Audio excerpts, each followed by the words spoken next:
Welcome to Wednesday on All Things Futhark. This is your host, Rafa Nordry, and this week's topic is Seidhr and Galdr. I've done some research into Old Norse pronunciation, and the EI diphthong would be pronounced like an A, so therefore we have Seidhr and Galdr. In the ancient North we have two different kinds of magic, Galdr and Seidhr. Galdr emphasizes the development of the will and the conscious control of the self and the environment, which is both the inner environment and the outer environment, through analytical symbols of communication, meaning things like runes and Galdr staves, and etc. Seidhr is more about the loss of control and the submerging of the self into something deep within or without the Seidhr man or woman. In many ways, Seidhr is the shamanism and tantrism of the Germanic North, although technically, however, it is not shamanism. It is probably this form of magic that formed the basis for the practice of witchcraft, which is the Old English form of Seidr work. It is within the 7th chapter of the Ynglinga saga that we find the telling of the Vedic goddess Freya, teaching the craft of Seidr to the Aesir, and specifically to the Galdr father himself, Woden, whom we also know as Odin. Seidhr was the magic of the farmers and the herdsmen, of the craftsmen and the smiths, and the musicians and entertainers. Their magic was powerful and unique, and was possibly dominated by female practitioners.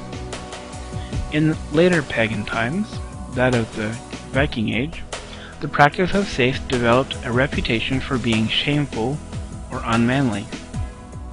There are perhaps three reasons for this. 1.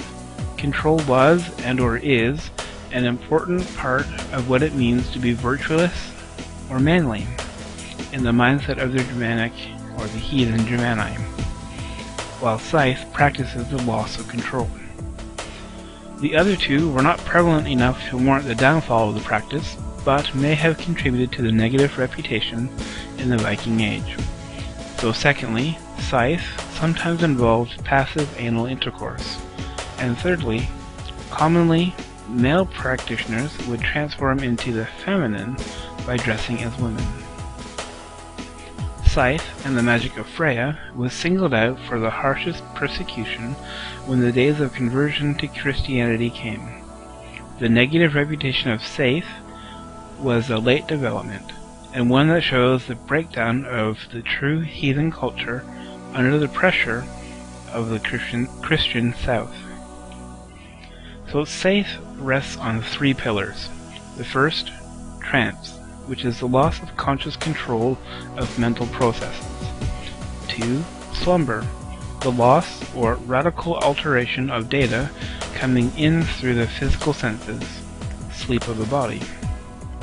And rhythm, use of a rhythmic beat to ride while doing Seidhr work.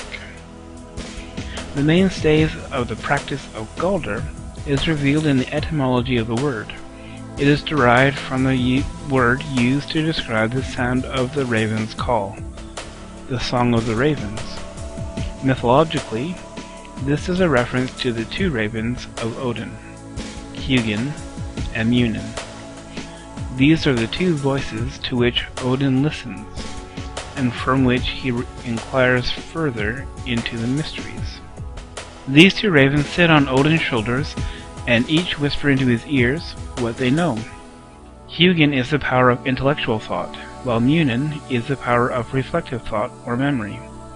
This kind of memory goes beyond the recollection of past events. It really means the whole body of transpersonal knowledge. The whole earth over, every day, hover Hugin and Munin. I dread lest Hugin droop in his flight, yet I fear me still more for Munin. Thus from the Grimnismal, stanza 20. Galdr is the art and practice of first hearing, then understanding the runic words of the ravens, and then finally putting their words to work in the world, both inner and outer. It is the oscillation between mind and memory, ruled by divine inspiration, where true intelligence and wisdom arise.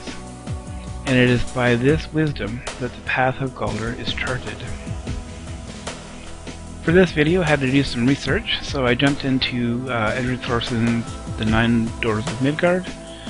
Also from Thorson was Northern Magic, Rune Mysteries and Shamanism. I looked also at Freya Aslan's book, Northern Mysteries and Magic. I looked into the Poetic Edda from Liam Hollander. That's the translation I own. And of course the Ynglinga Saga from Snorri Sturluson. So hopefully that helps, and I know Bluemail will be offering a little bit more on Galdr, so I won't do any more on that. And if you have any questions or comments, drop them down below.